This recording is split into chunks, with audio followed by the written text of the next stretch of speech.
Good afternoon. Welcome. Sorry about that delay, and I'm sorry for Rabbi Sabbath Beit-Halachmi for the delay.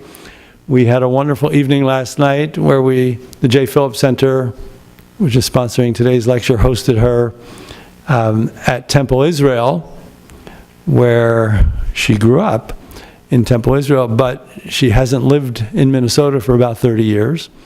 And so she stayed with her father, and after a luncheon commitment, encountered 2 accidents along the way. And so even coming back last night, for me, it took a long time at 11 o'clock at night, so because they funneled us into one lane. So I'm sympathetic, and if you can pull this off, you're better than I to do it without taking a breath hardly. So as I mentioned, the J. Phillips Center for Interfaith Learning is sponsoring today's lecture, and my name is John Merkel. I direct the center, and I have the pleasure of working with some wonderful student employees, Donica Simonet, whom a number of you know, and Abdurazak Jama. Where did you go? There you are. And any of you who would like to become involved in activities of the center other than public events, public lectures like this, you can call upon Donica or Abdurazak, or you can call upon me as well. This is the final lecture in a series of 5. Some of you have been here for all of them. It started back last fall, about a year ago now, a little more than a year ago. We had a Hindu speaker, and then a Sikh speaker, a Christian speaker, and then just 3 weeks ago, a Muslim speaker. And now we conclude the series on the oneness of God and the diversity of religions with a Jewish speaker. Because I had got the idea to do this series after rereading Heschel's, Abraham Joshua Heschel's No Religion is an Island, in which he makes the claim, or at least states his faith, and makes a case for it, that God, it's the will of God to have religious pluralism or diversity. And so I wanted to see what people in a variety of religions would say about that, and I wanted to conclude with a Jewish scholar some 50 years after Heschel made that claim. And so we have that scholar here today, and I'm very grateful to Rabbi Sabbath Beit-Halachmi, and after this it's just Rabbi Sabbath, for being here.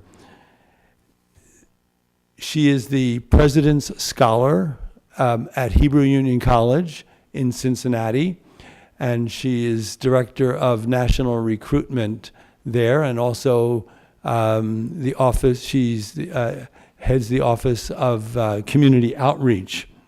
I can understand, by the way, after having met you last night, why you were appointed to these particular positions, because I can see that you would win over a lot of people for the movement that you're a part of and a leader in. Rabbi Sabbath has previously taught on the Jerusalem campus of Hebrew Union College, and she has served as vice president and faculty member at the Shalom Hartman Institute. She was ordained a rabbi back in 1995, and then she received a Ph.D. in philosophy from the Jewish Theological Seminary of America. She's a well-published author. I'm not going to say more because we're running late, and you're going to cut your lecture a little bit shorter than last night too because of this. Okay, well, please join me in welcoming Rabbi Sabbath.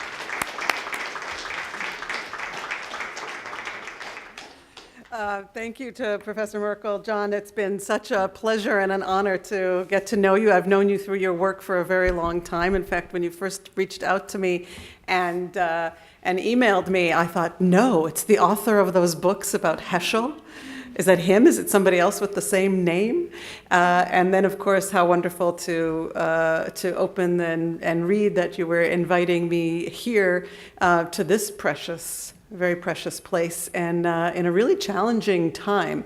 I think a lot about Heschel and the world in which he lived, and the challenge of interfaith dialogue and the challenge of diversity. And of course, we are in a challenging time in a very different way. We have some blessings And I would say we also have some challenges, not curses, but we do have that blessing and that curse, they say, of may you live in interesting times. How does that look? You're going to help me if I need it. Looks not bad. But John was telling me that you, Bishop, were going to be here and about 5 minutes ago, and I have to say this theological joke came to my mind. And I mean, how many theological jokes do you know about the Pope or the Bishop and the Jewish shtetl, the Jewish village idiot? I mean, really, how many jokes could one possibly know about that? But it turns out that the joke that I know is very much a theological joke, and well, I hope it'll make you laugh. I hope it won't be inappropriate, and I hope you'll see, John, that it's very relevant for today's topic. Okay, because you have to know something about theology, and you have to know something about our respective monotheistic faiths, and something about Jewish history in order to find this, well, hopefully at least interesting, if not entertaining. And it's very related to Heschel, because Heschel came not from a village, and he hardly was a village idiot. In fact, he was the village genius. He came from two famous rabbinic dynasties in Warsaw. It's like coming from, multiple dynasties of Nobel Prize winners. And he was really set to be the next head rabbi. Except two things happened. One, he discovered secular philosophy. He came from a very religious, what we might call ultra-religious Jewish household, and he discovers philosophy. He also discovers secular poetry. He goes to Vilna from Warsaw, really as a teenager, and he then finds himself in Berlin, finishing his Ph.D., his famous work on the prophets, and the Nazis are coming to power. And that's where this moment with all of you and that historical context makes me think of this joke. And if you don't like it, you can blame my father, who you met last night, who's 87, for the joke. So there once was a time in, this could be Poland. My father's family's from the Ukraine, so he told me that it took place in the Ukraine. But let's say it happens in Poland. Doesn't matter. There was a time in which the Jews were being expelled from where they lived. You know the story of the Holocaust, what we call the Shoah, but there were many points in Jewish history before then where there were pogroms, and sometimes, what can I say, sometimes the church saved us and sometimes the church helped our enemies. So this joke takes place in that moment of uncertainty and even suspicion, and you'll see maybe even theological love. So the bishop comes to the Jewish community and says, I'm told by the czar that we have to make you people leave here.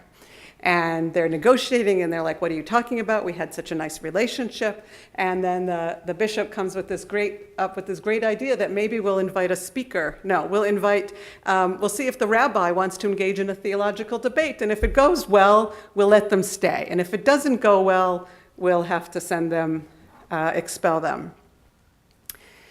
So I don't know about you, but if you put yourself in the shoes of the rabbi, would you want this job of engaging in the theological debate? No. I mean, the destiny of your whole village would be according to the way in which you engage in it. And then the bishop says, well, let's make it a theological mime debate. You know the joke? No. Okay. So nobody, none of the Jewish elders or the rabbis, nobody wants to agree to take on this responsibility. But then a hand goes up from the back of the room, back of the synagogue, when the rabbi's bringing this opportunity to the Jewish people. We won't get exiled or expelled if we engage in this theological mime debate. We can't do that. This is not something we do. We can't possibly win. We're going to get expelled anyway. So, here's how we should organize and prepare to leave. Except the hand goes back up at the back of the room. Anybody at the back of the room? Shmulik, which is, a nickname for Shmuel or Samuel, raises his hand, and the rabbi says to himself, Shmulik, the village idiot. Shmulik, what would you like to say? And he says, well, what have we got to lose? I will engage the bishop in this theological debate. So they gather around in a situation like this, and the bishop goes like this. And Shmulik, the village idiot, goes like this. And then the bishop goes like this. And Shmulik, the village idiot, goes like this. And then the bishop takes out a wafer. And Shmulik, the village idiot, isn't quite sure what to do. He reaches into his pocket and he takes out an apple.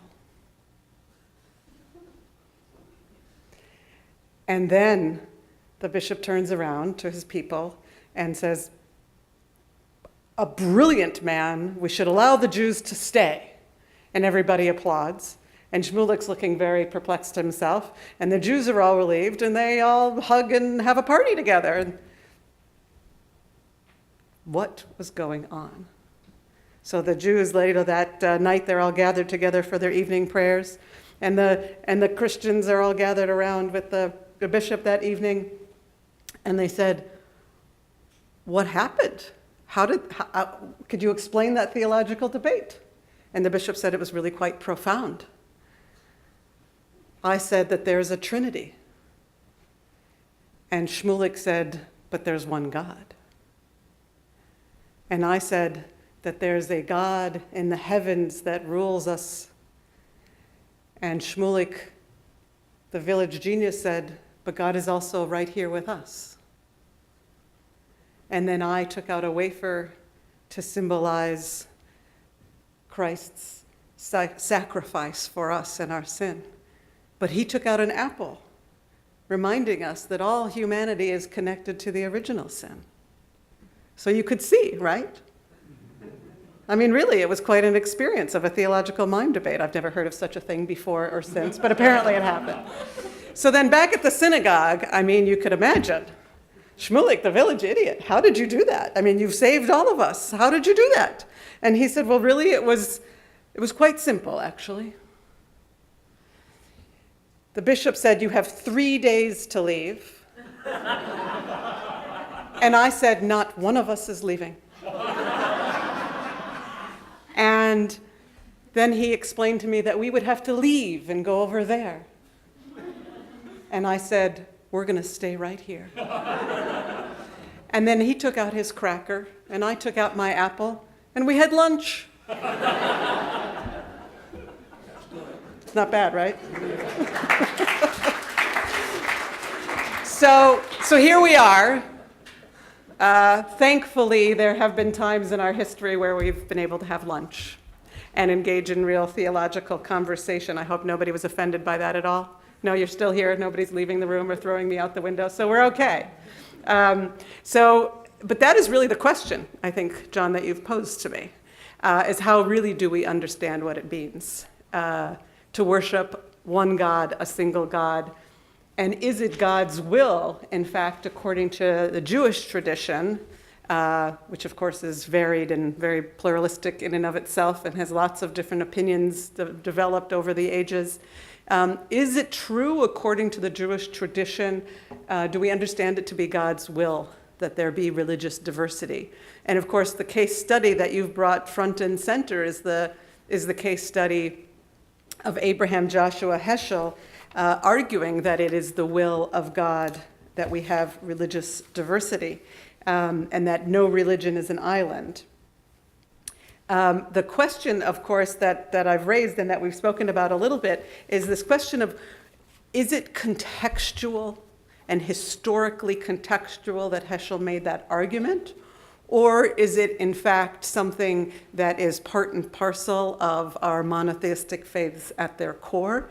And of course, the question I want to ask and perhaps have us answer together are, what are the implications? What are the implications of saying, yes, that is still theologically true in our minds from our various perspectives? And what does it mean to say, as I will argue, that we actually don't know the will of God? What we do know is that we are more able to live out God's will for our particular tradition the more we understand the tradition of another. Just to clarify some of our conversations. And so I think Heschel's a good case study, and I think he's an important religious thinker for us to look at together. So I want to take you, how many of you know a lot about Abraham Joshua Heschel? How many of you know anything? A little bit. So you know he's probably, what you may know is that he's the iconic figure in the picture of walking with the Reverend Dr. Martin Luther King Jr. at Selma, Alabama. What else do you know about him? He was the Jew or the theologian in most of the conversations around the establishment of Vatican II. And in those conversations. And he made the very famous statement around that time of marching with King in Selma that he felt as though his legs were praying. And so he symbolizes something very interesting. He symbolizes both the rabbi, which he was before he left Warsaw, the philosopher, which he becomes in Berlin, and really the activist that he becomes in the United States primarily in the 60s. And this is just a little bit of background on him. I'm very proud today to be representing the Hebrew Union College, which is the oldest and longest running Jewish seminary in the world, founded in Cincinnati, Ohio in 1875. There have been seminaries before and after, but either the ones before were destroyed by the Nazis, or there was some major break before we were able to reestablish, for instance, the seminary in Berlin. So we, the Hebrew Union College, an American institution established by Isaac M. Wise in 1875 in Cincinnati, we now have one of our centers in New York, in Los Angeles, and in Jerusalem. We have a rabbinic school, a school for Jewish education, a school for nonprofit management, a cantorial school, and we also have, interestingly, I think for all of you, is that shortly after World War II, we established a graduate school, which is now celebrating its 70th anniversary, the Pine School of Graduate Studies, which is actually primarily made up of Christian scholars and a few Jews, actually including my husband, who's an Israeli rabbi working on his Ph.D. in Cincinnati. Primarily non-Jews coming from seminaries of all different Christian denominations, wanting to study the sources in the Old Testament and the sources around the period of the Old Testament and learning some of the Semitic languages of the biblical period. And so we're really an expert in that field. And it's the Hebrew Union College, its president, Julius Morgenstern, who in 1938 was able to, had such a relationship with the United States government that even though the quotas and the visas to get Jews out of Europe under Nazi control was almost impossible, he was able to obtain about 10 visas for scholars. Now you can imagine there were hundreds of thousands of potential people for that list. And Heschel almost gets on that list initially, but you had to have a published academic book to get on that list, if you can imagine. And his book was supposed to have been published already, his dissertation on the prophets, which I hope you might be familiar with or should be familiar with. Heschel's very much from the prophetic tradition of the Old Testament, but it was held up for publication a couple of times along the way. The advisors sent it back to him for, edits. Has that ever happened to anybody here? And then it was headed to publication, and the Nazi administration stopped the publication in Europe, in Germany, of any publications written by Jews. Eventually, Heschel does make it onto that list, but not until he had already been arrested by the Gestapo and also deported back to Poland, as all Polish Jews in Germany, of which there were thousands, hundreds of thousands, were on trains sent back to Poland, except that Poland didn't let them back in. This is 1939. So they were trapped in a detention center, in a camp at the border for some time. They got his release, and he was sent to London for a year, and then comes to Cincinnati, Ohio, to teach from 1940 to 1945, and then to the Jewish Theological Seminary, which is the main seminary of the conservative movement, of Judaism, where he taught until his death in 1972. You can imagine, this is an oversimplification, of course, but you can imagine the survivor's guilt. Most of his family and his whole world and these dynasties of generations have been annihilated. He's living in Cincinnati, Ohio, amongst primarily much more Americanized Reform Jews, some of whom don't keep the dietary laws, don't pray, don't have the same kind of knowledge base that he has. Many of them, some of them do. Some of them come out of Germany earlier. And he's getting letters about his mother's death at the camps. He's getting, fragmented information. It's part of the time when it wasn't clear how much the American government or the Jewish community or the religious community knew what was happening, not just to Jews, but to really to non-Aryans and people of many faiths and colors and disabilities, and really just a horrific time. And here he is trying to teach the truths of God and of the Bible and of mystical literature. And he finds himself unable to just be a scholar, unable to be silent, unable to watch what's happening to not just the Jewish religious community, but religion in America, as America becomes, in the post-war era, very much hyper-secularized. There's a real death of God and denial of God movement afoot. It's a time, obviously, by the 60s of enormous unrest. He's very much pulled into the movement, to one of the most successful movements, actually, to save Soviet Jewry. And he's very much pulled into two other things that turn out to be enormously controversial. One is interfaith work at the highest level with the Vatican, and the other is to oppose the Vietnam War. Both of those things, for him in his place, were highly radical, very much radical steps to take, and also very much debated. At that point, for the Jewish people, and certainly for the American Jewish intellectual leadership, it wasn't assumed that a rabbi would engage in theological interfaith discourse.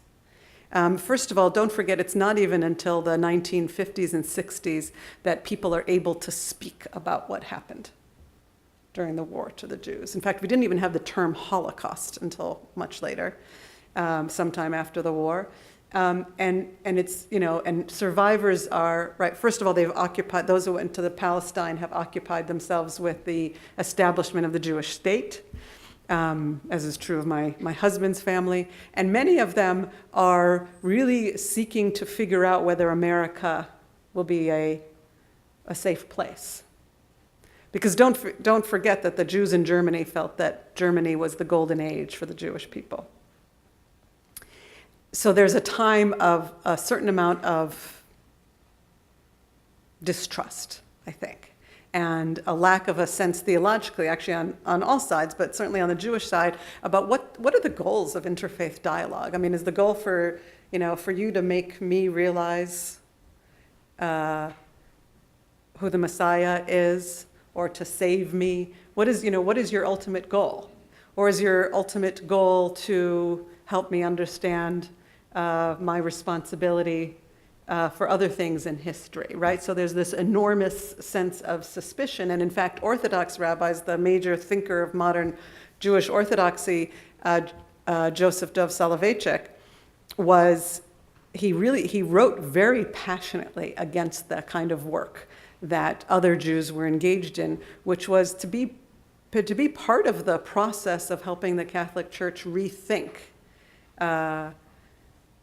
what's the best way of saying what was being rethought there? It's self-understanding in relation to Judaism.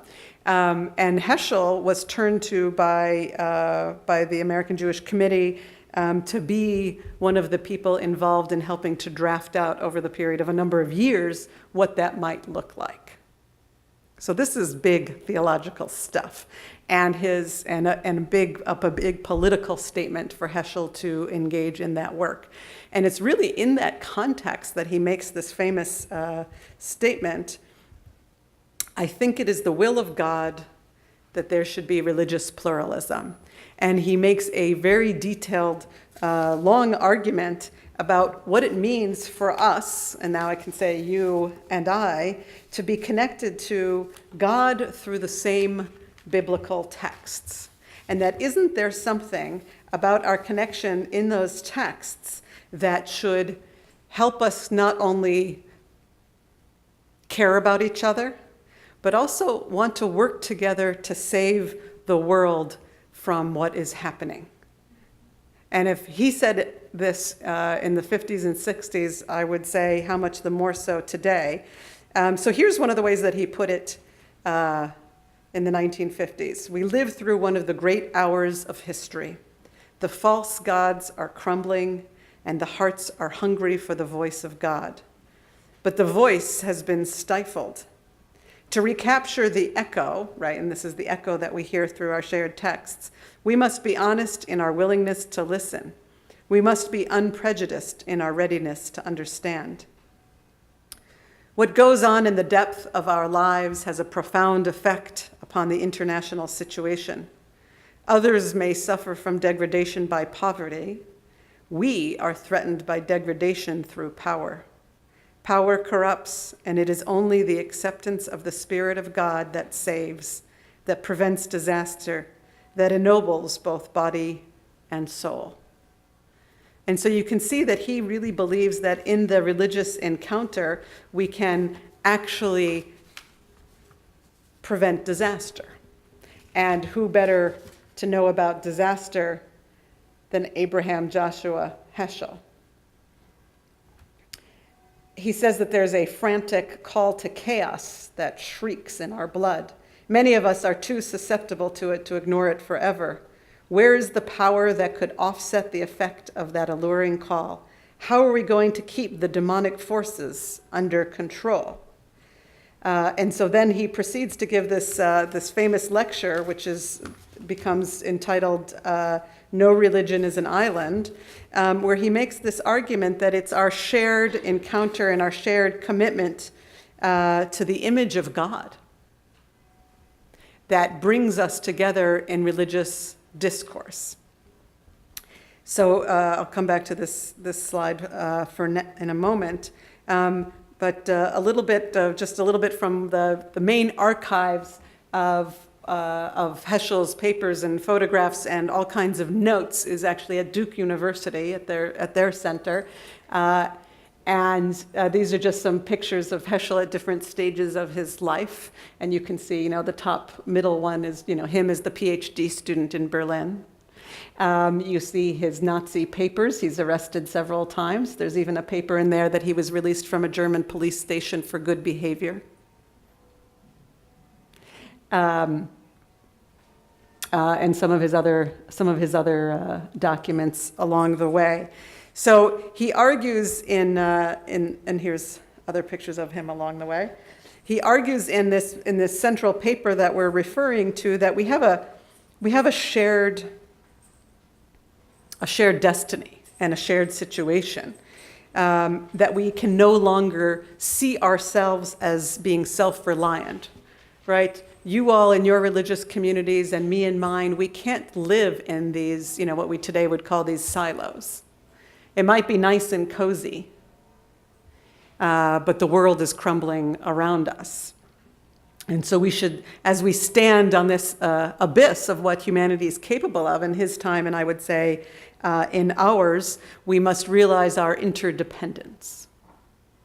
And what does that interdependence mean? It means working together on political issues, on economic conditions, on theology, right? It's a basic fact of our condition. Now, if you think about this, being who he is, from where he comes from, and given what's happened to his world and his people, what a statement this is. And the scholars of Heschel, I must submit to you, have some degree of disagreement about this, about whether it's, comes from a theological motivation or from a sociological or political or historical motivation. And in that sense, I want to be true to to my mode of studying, which is, both historical and critical. But we also know that theology in and of itself is a product of a historical and theological context. But I think his era forces him to believe, as we know from, any goals of theology and ideology throughout time, it must be contextually relevant, and it must have some impact on the present that is a corrective of the past. Otherwise, what good is our theology or our religious practice? If we don't think it's going to have some positive impact that's going to make the future better than the past, then for what are we praying? Any of us. So he connects us, and I'll just bring us to a conclusion. He connects us to this idea that all of us, according to the book of Genesis, chapter 1, verse 27, are created in the image of God. We're all B'Tselem Elohim. All of us come from that one God, male and female. God created us at that one time in total equality. And so he focuses on that idea and brings us to the place of arguing that since we all come from that first human being and we are all connected to that same creator God, no one particular denomination has the monopoly on the Holy Spirit. No one denomination can possibly have it. And when we meet another human being of another tradition, we must see the trace of God in that person. They don't cease to have that trace in them just because they have another faith tradition or another color or another gender identity or another sexual identity or another nationality, right? Just because they are different than us, does the face of God in them disappear? Does God cease to stand before you? Does the difference in commitment destroy the kinship of being human? Does the fact that we differ in our conceptions of God cancel what we have in common, namely the image of God? And it is this view of Heschel that I think leads us to a sense that he really sees all of us as standing under what he calls the mountain of history. There's a great rabbinic image and a complicated text of that really we stand in covenant under Mount Sinai. That it's that sense that it's about life or death, whether we say yes to a covenant or share a covenant.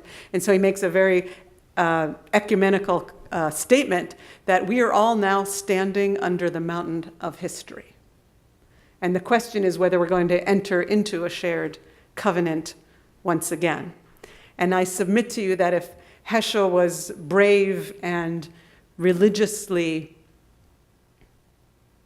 daring and prophetic in 1965 in saying that, I will say how much the more so today are we standing together under the mountain of history.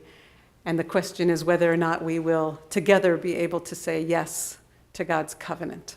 Thank you very much.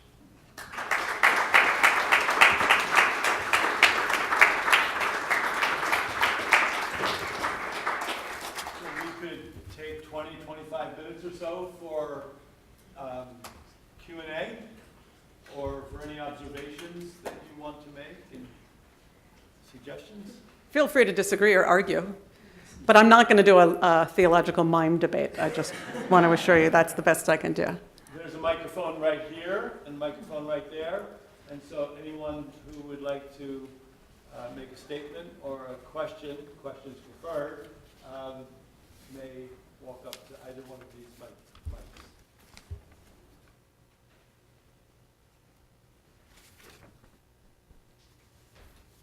Don't all run at once. Here's Jama.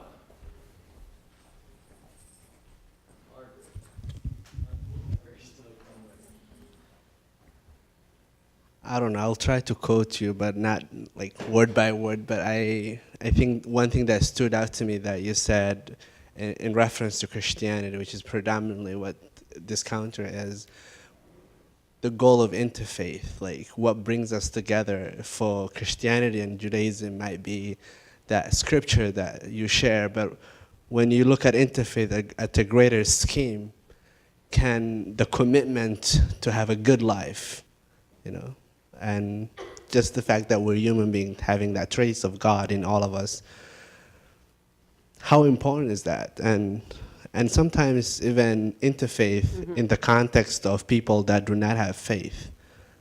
Can you say a few things on that on that regard? Yeah, I'm just, well, might look and see, it's telling me, but I wanted to show you something that he wrote. This is, thank you, what's your name? Abdirzak, thank you. And where are you from? Somalia. So these are big questions that are very relevant.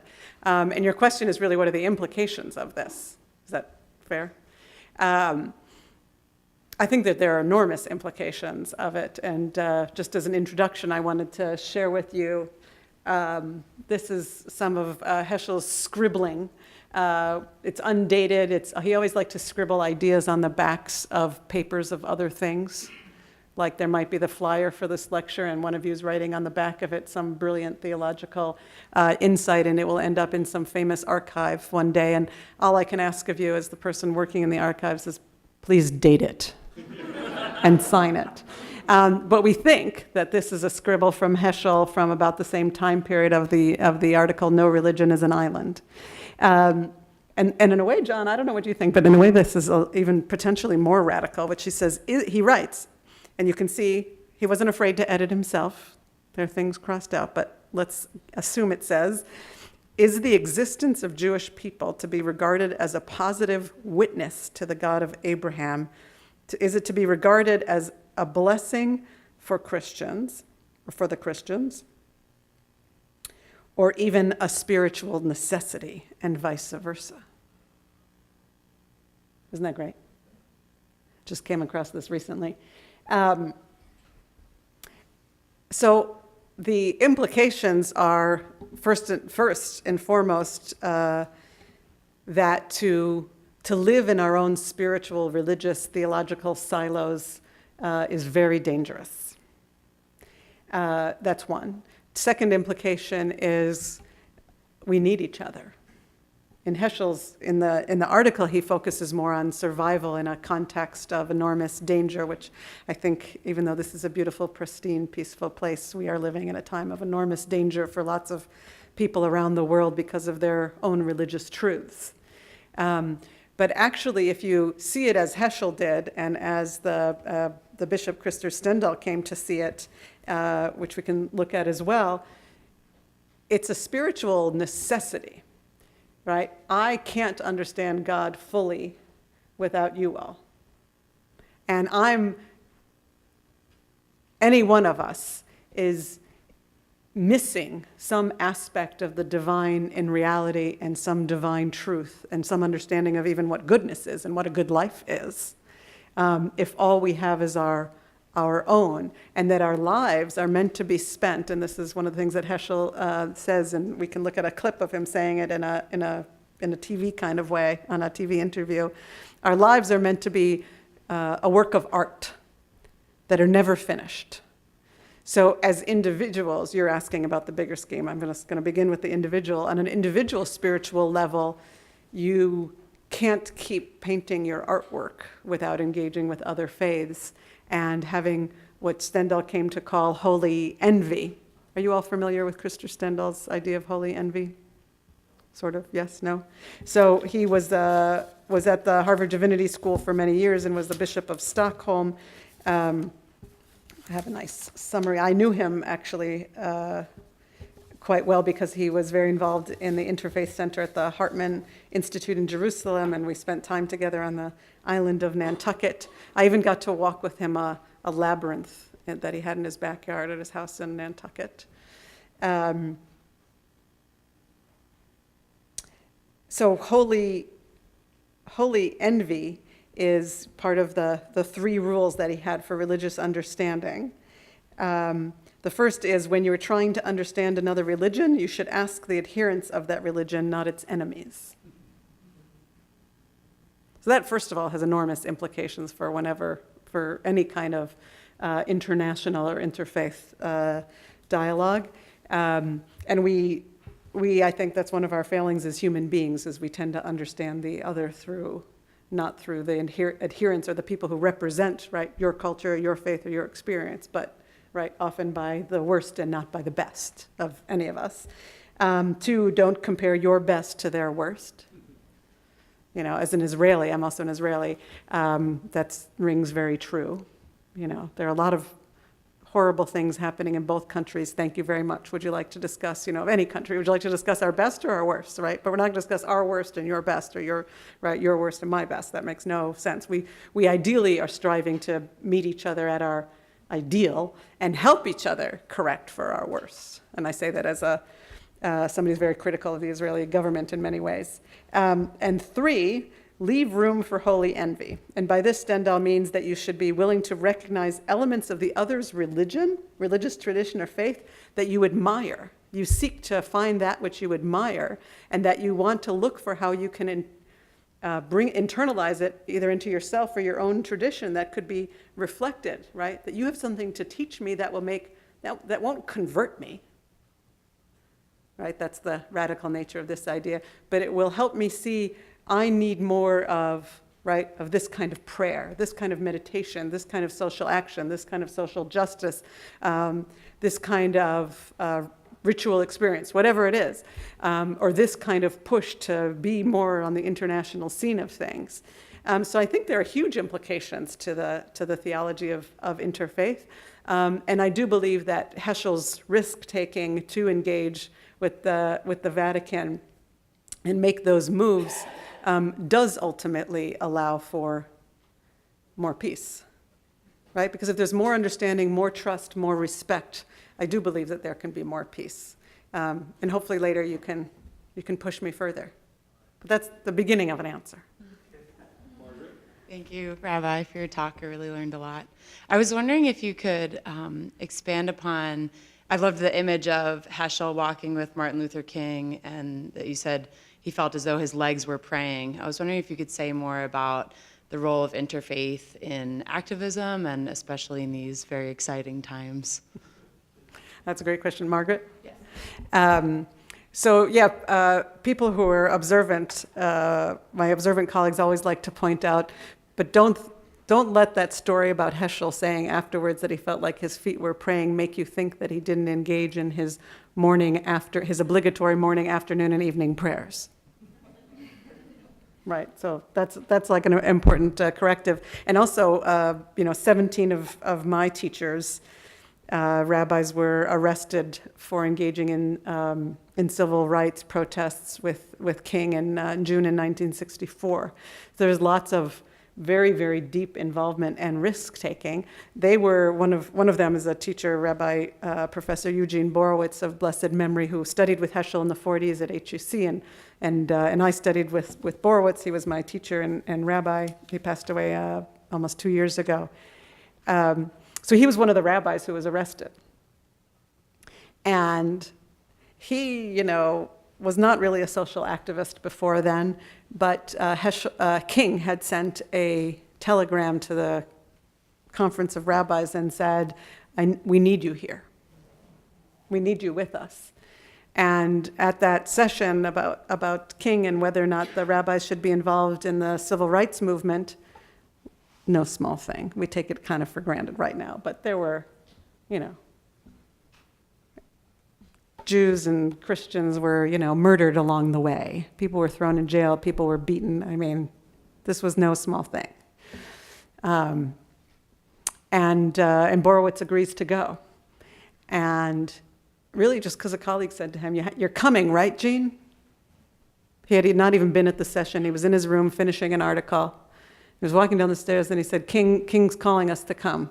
Us Yankee rabbis to come down and stand with them. So what were they arrested for? They were arrested for mixed swimming with colored people. They were arrested for sitting at lunch counters with colored people, and praying. They prayed together. And they were arrested and they were thrown into this prison, and people who had been bloodied and beaten and Ku Klux Klan stuff everywhere. And they wrote a powerful piece that I'll turn your attention to as my answer, that appeared in the New York Times the next day, that Borowitz was really the author of, called Why We Went. And I think there has to be a deep implication for social justice in our theologies. And I think Heschel was really, in a way, before his time, was the model, one of the main models of that. And I think we're always living in that choice of he could have totally retreated. And he decided the opposite, to go out into the world, to go to the Vatican, to stand with King. And this is what we're called to do. Thank you. And by the way, you wrote the most moving eulogy of Borowitz that I've read. Someone else? Bishop Kevin, thanks for being here. He's not going to challenge me to a theological mind. Don't worry. My simplistic look at religions is somehow that we are all on different tracks to God or to the kingdom. And so my struggle is just seeing in each of the tracks certain things that are in common. That's nice, but so what? Exactly. So where does the connection come? I like when I hear something about that Holy Spirit working in all of us. I think that's really important. I suspect maybe in the work for social justice that we share might be more than just something in common, but it might be a connector between us. I'm not sure, but that's my struggle, is where do I connect these things together? I'm certainly convinced of the tracks that are all going. You think we're going to end up together? Probably, yeah. I hope so. I can't imagine. I'm pretty sure why he's going to a good place, so why we wouldn't. So, yeah. Well, thank you. So where do we connect? So, we connect in our very humanity, is Heschel's and the rabbis. Heschel's quoting from rabbinic texts that Jesus probably knew orally, that were written down by the 2nd century. In our household, my father shared this with you. I was brought up to really see, Christianity as, part of the Jewish tradition that just kind of, I was going to say went astray. He didn't say that. He said, like kind of went its own way. It was like a chavurah, a study prayer group that went its own way and became one of the world's greatest religions. So I was really brought up to see, Jesus and learned about Jesus as a rabbi in that way historically. So we really connect at the sources and at the source of both what it means to strive to know God and to imitate God in the world. And what it means to be a human being. I do think Heschel's model is not only a historic one, but a sense of the prophetic command, right? The prophetic command is to be the religious critic of the world. And in fact, Abraham, according to the rabbis, right, a religious founder who we share, at the beginning of that essay, Heschel says, the congregation I belong to was founded by Abraham, and Moses is my rabbi. So in a way, we share some of those sources. But also what I would say is that there are places where we share some sources and we differ.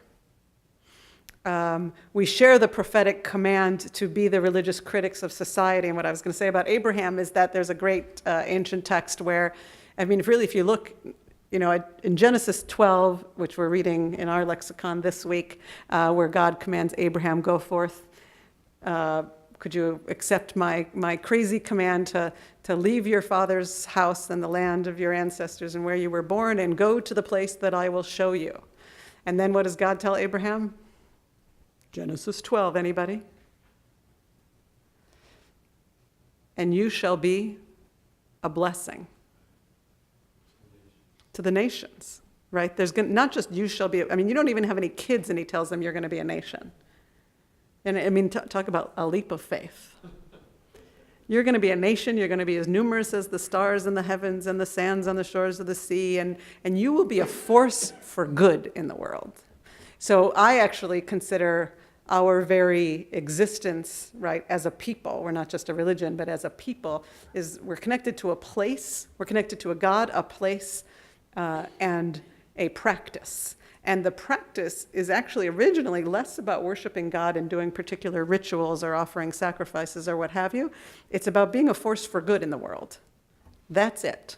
The only thing about Genesis 12 is it doesn't say what that means and how to do it. But by Genesis 18, we have Sodom and Gomorrah, right? Anybody with me?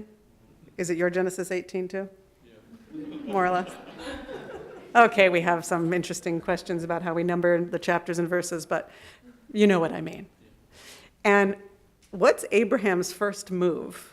It's just a few chapters later. It's not even like a book later. And we're talking about Genesis 12 versus Genesis 18. Who shuts the door?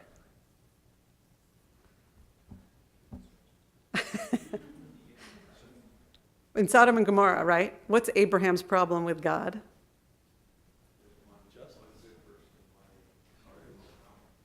Right. Who said that? Good job. Say it again. He argued with God, why, if there's one or two good people in that town, you're going to destroy the whole town by all the good people in that. Excellent. So actually, Abraham is now reprimanding God for not being the just God of all, right? And Abraham says we don't have all the punctuation in the actual scroll itself, but it seems that Abraham's saying to God, I thought you were like the good judge of all the earth. Why aren't you doing good? How is it possible? I mean, he's really the first religious actor or human actor, depending on how you see human history vis-a-vis the Bible. But in the Bible, he's the first one to argue for social justice, and his first, partner in argument is to argue against God.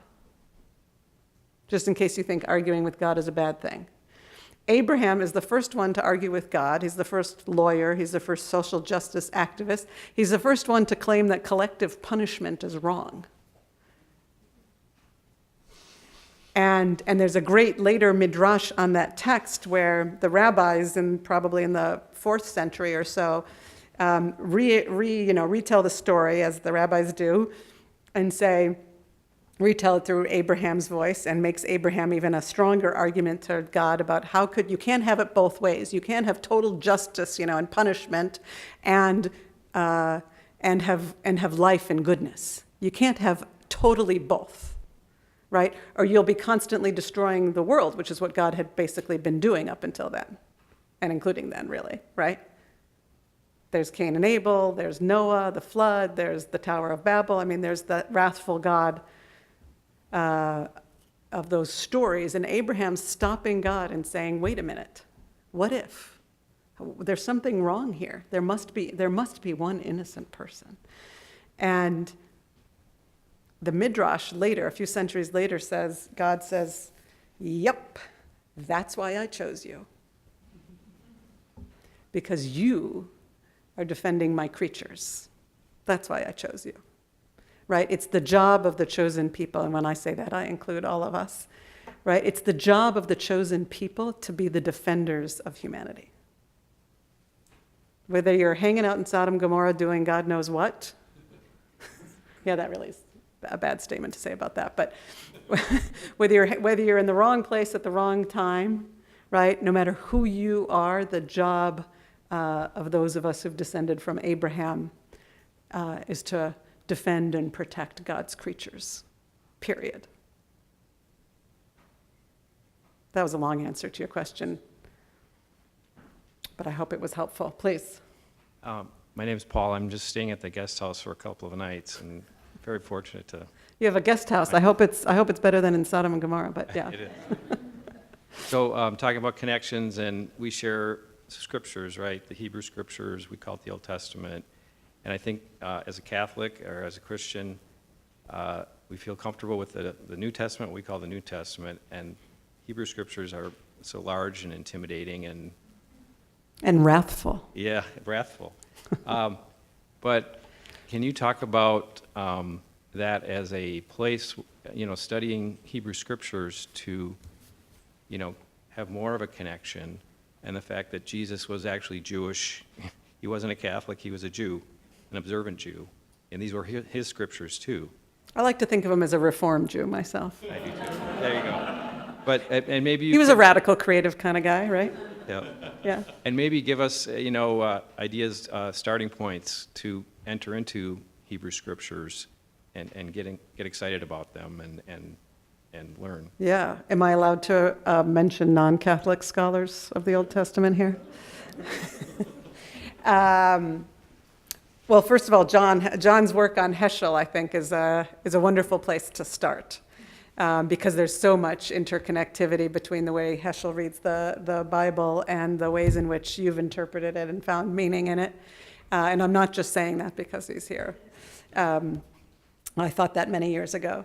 But I do want to mention the work of a scholar, he goes by Jack, but John Levison, who's written a lot about the Holy Spirit.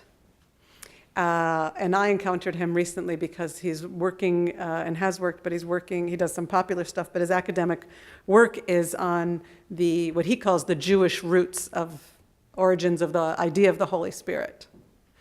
And he's looking at the Old Testament.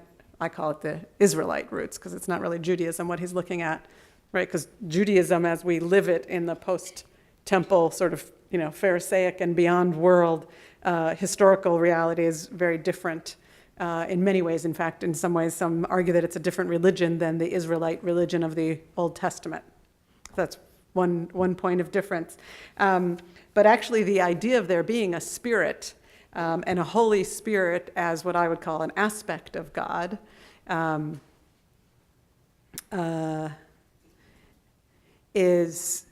it has all kinds of fun theological jargon that I'll spare us all at the moment, but his argument is that there's a place in this idea of the Holy Spirit and other aspects of God as breath and the source of life that are actually much more present in the Old Testament and a source of inspiration in the New Testament and for the life and the Holy Spirit as you understand it, that can be a source of very powerful connection.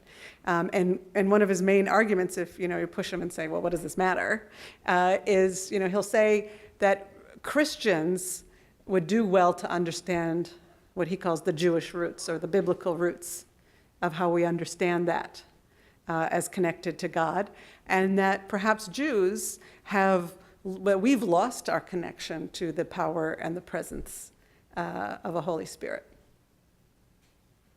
I did spend 2 or 3 days with him at a symposium arguing about all of this, because I think it's potentially both very productive and also very problematic.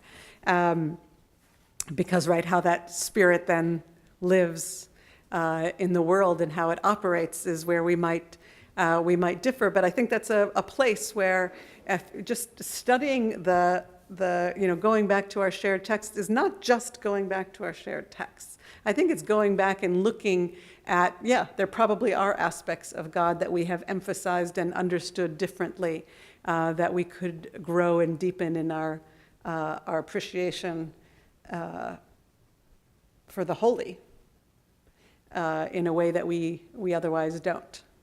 I hope that's helpful. So this will be the last question from Donica Simnett. Hey, thank you so much. I'm a peace studies major, and I spent my last year in Berlin and Austria. And I went to many concentration camps, and that was very difficult. And so my question revolves around suffering and meaning, and how we can do that. How can we truly find meaning through suffering, and why can we find such a deep meaning only through suffering? And what would that be through the Jewish perspective and through history? Just a small question. Actually, a brilliant question. Thank you. And a difficult question. I'm glad that in peace studies you've been to the concentration camps. Which camps have you been to? So before I went to rabbinic school, I actually was a Holocaust studies major, and part of my family was murdered at Babi Yar, outside of Kiev. And I led so many trips to the camps, primarily in Poland, that I realized at one point that I knew more. I could guide you through Auschwitz and Birkenau, and I couldn't really guide you as an educator tour guide through Jerusalem. I mean, isn't that a problem? So I come to you as what I call a recovered Holocaust studies rabbi and as someone who thinks that that the Shoah and the suffering of our people in that particular period and in other periods in history is both an orienting category and can't be an orienting category at the same time. I would turn your attention to a very short essay by David Hartman, of blessed memory, which an essay you've probably read, called Auschwitz or Sinai. Very powerful, very short piece. You could probably find it on the internet, and I've written about that piece in particular. And he argues that we will be trapped as humanity if Auschwitz is our Sinai, right? And other theologians post-Holocaust have, said that we say that we have 613 commandments, that there's an additional commandment to not give Hitler any posthumous victories, that's the voice from Auschwitz, right? Never again. And there's a point at which that is, will always be true, that we will always mourn and remember, and the suffering has deep theological meaning, and yet it can't be our core orienting category for how we live life. We actually have the commanding voice of Sinai, of revelation, of building a just society. That has to remain our orienting category, right? Otherwise, we are to be trapped in a narrative of suffering is spiritually and ethically very problematic. But I'll refer to Heschel's answer to this, or his what I think is his answer to your question. And he's somebody who didn't write directly, even though he was, plucked from that crucible, quite literally. He never really wrote or spoke so much about the Holocaust directly. But he wrote a good deal about suffering. And in his last major work, it was 3 volumes in Hebrew, and it's recently been translated and with a commentary called Heavenly Torah. There's one thing I would recommend, it would be this. It's called Heavenly Torah, and it's a study of rabbinic literature as it's been interpreted through the generations. But there are several chapters on suffering, and he divides, in the theological sense, and I think this is very important theologically for all of us, that there are really 2 schools of thought, and they coexist in the rabbinic literature. When I say rabbinic literature, I mean from the 2nd century to the 6th or 7th century. CE, and he argues that there are actually these 2 schools of thought that are very loud. One is the transcendent school of thought, where suffering, is something that comes from a transcendent God, and one of the meanings, not the only meaning, but one of the meanings is that it perfects and purifies us, something that you might religiously relate to, and something that we can't ever truly understand. That's a theologically problematic statement. There are lots of other statements about it, but that there's some positive sense of what suffering does for us in our understanding of other people, in our understanding of our imperfections, our understanding of what we might be in the world, as punishment, and then potentially redemptive. There's another school of thought, and that, by the way, that God is so far away from you that you accept it, right? You accept it as something from God, and there's a kind of acceptance to it. There's another school of thought, which really is the school of an imminent presence of God, imminent theology, where, the simplistic thing is one is over there and one is right here. Hence Shmulik. Right, thank you. Hence Shmulik and the bishop, They're both God is way up there and God is here. But in the God is here, in the imminent sense of God, if we're sent out into exile or we're on the train to Auschwitz, where is God? Right, and Wiesel's famous book, Night, raise your hand, you've read it, right? Where's God? God is hanging on the gallows, right?